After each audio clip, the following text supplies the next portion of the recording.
Hi guys, I hope you're well. Welcome to our November box cupping video. So first up, we've got a Costa Rican from Sumo Coffee Roasters. This is from the Terrazzo region in Costa Rica. It's grown at an altitude of 1,800 meters. It's a Cataya variety, and it's a white honey process.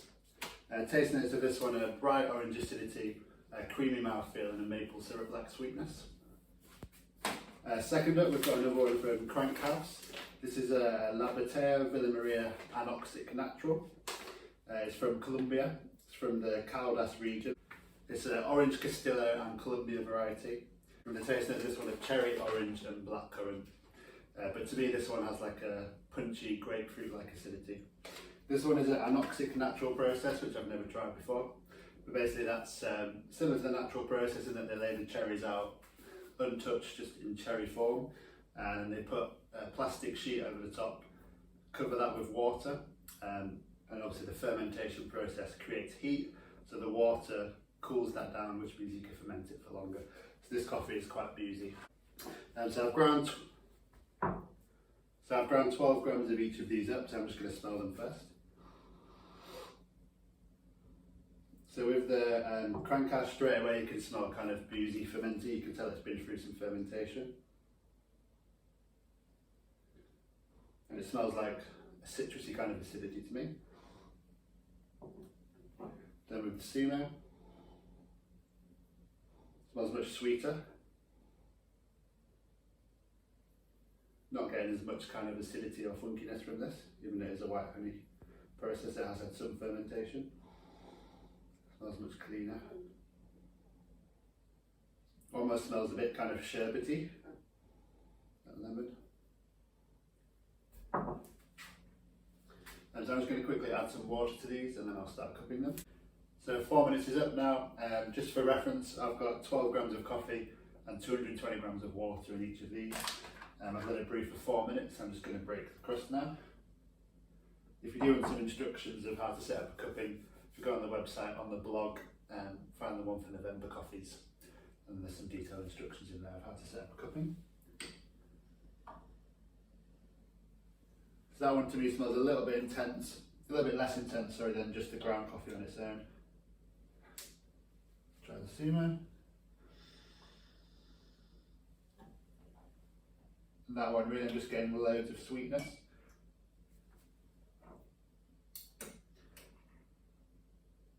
Just gonna skim the tops.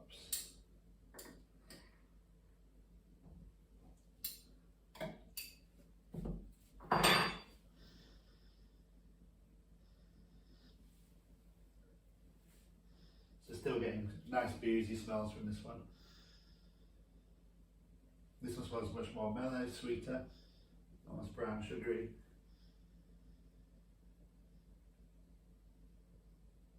And this one, yeah, I'm starting to get the kind of grapefruit kind of smell. It's hard to describe, it's almost like a bitter acidity, even though that doesn't make sense. That's kind of how I think of grapefruits.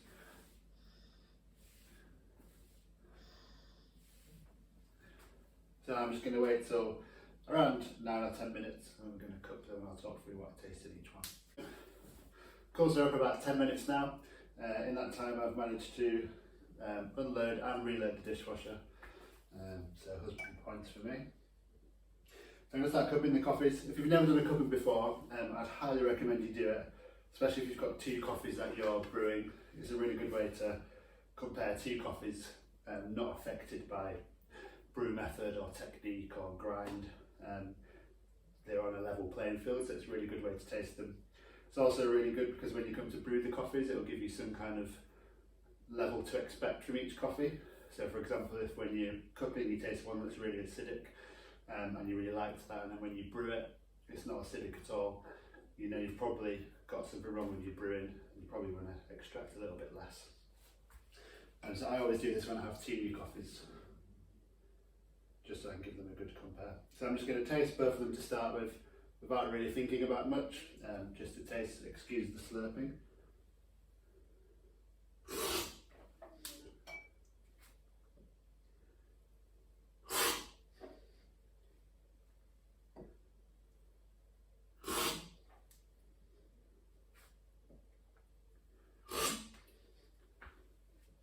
course, there's quite a big contrast to these two.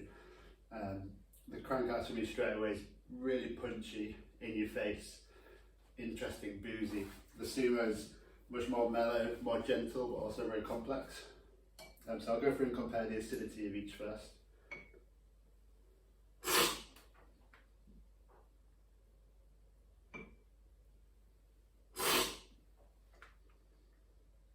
So for me, I'm getting a really nice kind of orangey, gentle acidity. Very sweet as well.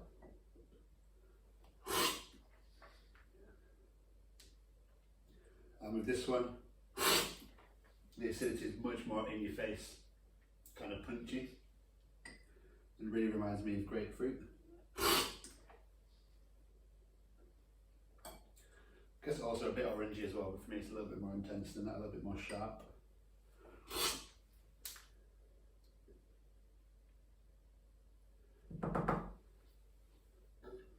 Cool, and the next thing to talk about of the two is sweetness, so I'll compare the sweetness.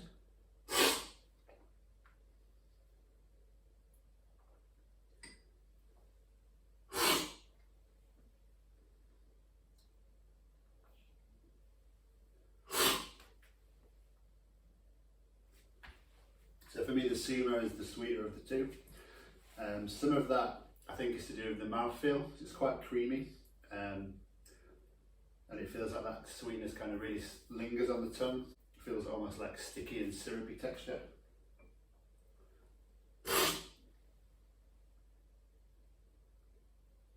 There's a really, really nice aftertaste on that one as well. So for me the sumo is more of like a sugary sweetness. The Crankhouse sweetness feels like it's kind of a fruity sweetness, like oranges. So it's not quite as intense. And next I'll talk about the balance of the two coffees. So this is how well all the flavours kind of harmonise with each other.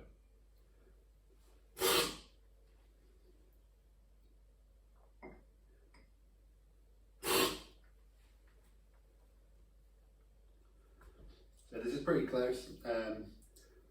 So for me the Crankhouse is probably slightly more balanced. It's got that acidity and sweetness balance. The sumo should be really balanced because it's got a lot of sweetness, but I feel like in the brewing of the sumo, if you could bring out a bit more acidity, so extract a little bit less, that would bring out a really, really balanced cup because it's got so much sweetness to play with.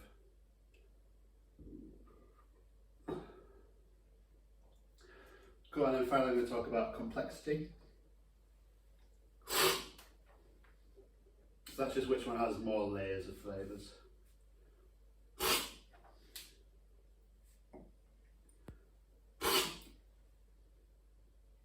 For me again, the Crankhouse just has a little bit more complexity. The sumo and the Costa Rican one is just a little bit more mellow. So there's two kind of contrasting coffees here. Kind of more mellow, almost like fruit juice like sumo, and the Crankhouse is kind of in your face, boozy, punchy. So in terms of the brewing of these, I actually went about brewing these two almost opposite. So the Crankhouse, because it's so punchy, it's got loads of kind of intense flavours. I found it tasted great at lots of different extractions. Lower extractions, obviously you get that massive hit of grapefruit acidity. Then at higher extractions, that's kind of dimmed down a little bit and overtaken by sweetness and that punchy, boozy flavour. I also preferred brewing this coffee slightly stronger, so I ended up either grinding quite fine and having kind of 4.5 minute brew times on a V60, or using a little bit less water just to pick that strength up a little bit. So in terms of TDS, I was brewing this at 1.55 to 1.6% TDS, whereas I'm normally around 1.4, 1.45.